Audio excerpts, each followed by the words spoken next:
ఈరోజు గోంగూర పచ్చడి ఎలా చేయాలో చూద్దామండి. గోంగూర పచ్చడి రోటీస్లోకి, రైస్లోకి చాలా రుచిగా ఉంటుంది. ముందు గోంగూర ఒలుచుకొని చక్కగా కడుక్కొని గోంగూర రెడీగా పెట్టుకోవాలి.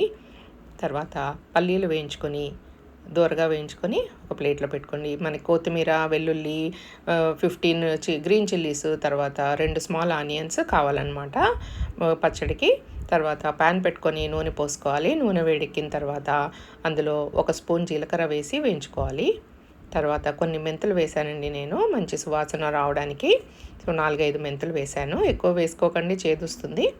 మెంతులు జీలకర్ర వేగిపోయిన తర్వాత ఇందులో మనము పచ్చిమిర్చి యాడ్ చేసుకుందాం. ఇప్పుడు ఒక 15 పచ్చిమిర్చి ఒక హాఫ్ చేసుకొని వేసుకుందాం. అలాగే వేసుకుంటే పేలుతాయండి.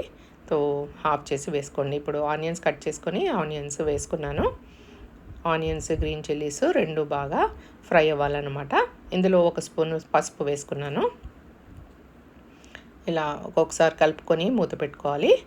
కొంచెం మగ్గిన తర్వాత, సగం మగ్గిన తర్వాత గోంగూర వేసేసుకోవాలన్నమాట. గోంగూరతో పాటు ఆనియన్స్ కూడా ఉడికిపోతాయి. సో గోంగూర వేస్తున్నాను చూడండి నేను. గోంగూర అంతా వేసేసుకొని మూత పెట్టుకుంటే ఒక 2 నిమిషాలలో మగ్గిపోతుంది అనమాట గోంగూర.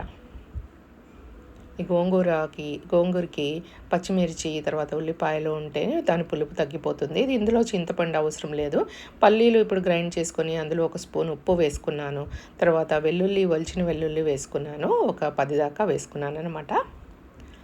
సో ఇందులో కొత్తిమీర కూడా ఎక్కువనే పడుతుందండి. మంచి స్మెల్ వస్తుందన్నమాట. మంచి టేస్ట్, స్మెల్ బాగుంటుందన్నమాట. కొత్తిమీర, పచ్చిమిర్చి కావాల్సినన్ని తప్పకుండా వేసుకోండి. తర్వాత ఉల్లిపాయలు కంపల్సరీ వేసుకోండి. పల్లీలు కావాల్సినన్ని హాఫ్ కప్ పల్లీలు వేసుకోండి. లాస్ట్గా కొత్తిమీర వేసుకొని చక్కగా కలుపుకొని మూత పెట్టుకోవాలన్నమాట. అంతేనండి, గోంగూర పచ్చడి రెడీ అయిపోయింది. ఇప్పుడు చల్లారిన తర్వాత గ్రైండ్ చేసుకుందాము. మిక్సీలో వేసుకొని ఇలా గ్రైండ్ చేసుకోవాలి. మొత్తం పేస్ట్ అయ్యేలాగా గ్రైండ్ చేసుకోకండి. కొంచెం విప్పర్ వేసుకొని గ్రైండ్ చేసుకోండి. ఇలా చూడండి, గోంగూర పచ్చడి రెడీ అయిపోయింది. రుచి చూసి ఎలా ఉందో చెప్పండి. Thank you for watching my video.